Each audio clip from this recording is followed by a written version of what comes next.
আন্তর্জাতিক বাজারে এখন দাপটের সঙ্গে প্রভাব ফেলছে বলিউড। ১০০ বছর পেরিয়ে গেছে ভারতের চলচ্চিত্র শিল্প। এখনও যদি জানতে চাওয়া হয় বলিউডের সেরা ভিলেনকে, হয়তো বেশিরভাগ দর্শক ভোট দেবেন অমরিশ পুরীকে। ৪ শতাধিক ছবিতে তিনি অভিনয় করেছেন, তবে অমরিশ পুরী এখন আর নেই। তাকে আর পাওয়া যাবে না নতুন কোনো চলচ্চিত্রে। ২০০৫ সালের ১২ জানুয়ারি ৭২ বছর বয়সে ভারতের একটি হাসপাতালে তিনি প্রয়াত হন। তার শূন্যতা আজও হয়তো অনুভব করে বলিউড।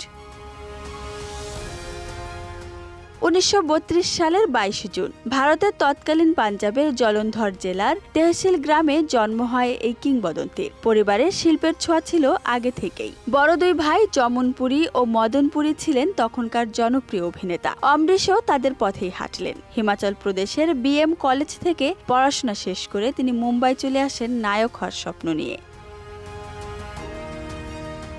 প্রথম অডিশনেই ব্যর্থ হন অমরিশ।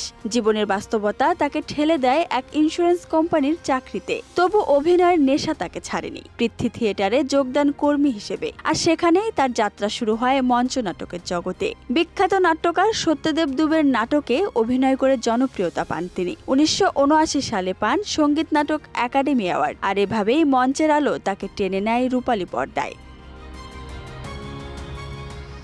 দীর্ঘ ক্যারিয়ারে অভিনয় করেন ৪ শতাধিক সিনেমায়, যা নিজেই একটি রেকর্ড। তার প্রতিভার আলো শুধু বলিউডে সীমাবদ্ধ ছিল না। হলিউডের কিংবদন্তি পরিচালক স্টিভেন স্পিলবার্গ তার সিনেমা Indiana Jones and the Temple of ডুমে প্রধান খলনায়ক মোলা রামের চরিত্রে অমরিশ পুরীকে নেন। প্রথমে রাজি না হলেও রিচার্ড অ্যাটেনবরোর অনুরোধে তিনি সিনেমাটিতে অভিনয় করেন। এই চরিত্রের জন্য তাকে মাথা কামাতে হয়েছিল, যে টাক মাথা পরে হিন্দি সিনেমার এক আইকনিক স্টাইল হয়ে যায়। স্পিলবার্গ বলেছিলেন, আমার প্রিয় খল চরিত্রের অভিনেতা অমরিশ পুরী, পৃথিবীর সেরা ভিলেন তিনি।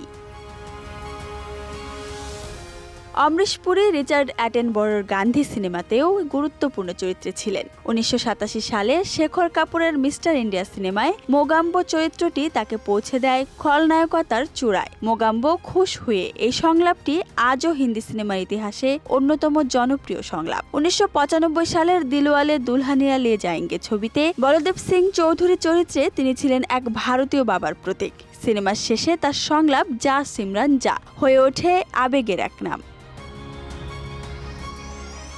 ১৯৫৭ সালে তিনি বিয়ে করেন উর্মিলা দিবাকরকে। তাদের ২ সন্তান, মেয়ে নম্রতা পুরী ও ছেলে রাজীব পুরী। রয়েছে ৪ নাতি নাতনিও। অমরিশ পুরীর পর তার স্ত্রীও এখন পরপারের বাসিন্দা। পুরনো ছবির অ্যালবামে স্ত্রী ও সন্তানদের সঙ্গে তার হাসিমুখ আজও ভক্তদের হৃদয়ে জীবন্ত।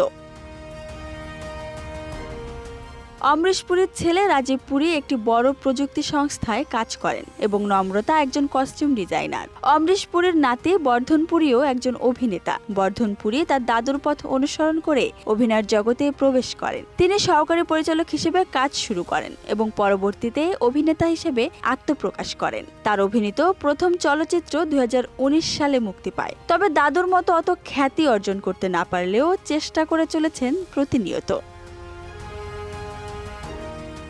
ভিলেন চরিত্র থেকেও কোটি ভক্তের ভালোবাসা পেয়েছেন অমরিশ পুরী। তার গভীর কণ্ঠ, চোখের ভাষা আর সাহসী উপস্থিতি আজও সিনেমা প্রেমীদের মুগ্ধ করে। যেমনটি একদিন বলেছিলেন স্টিভেন স্পিলবার্গ। তিনি বলেছিলেন, তার মতো আর কেউ আসবে না।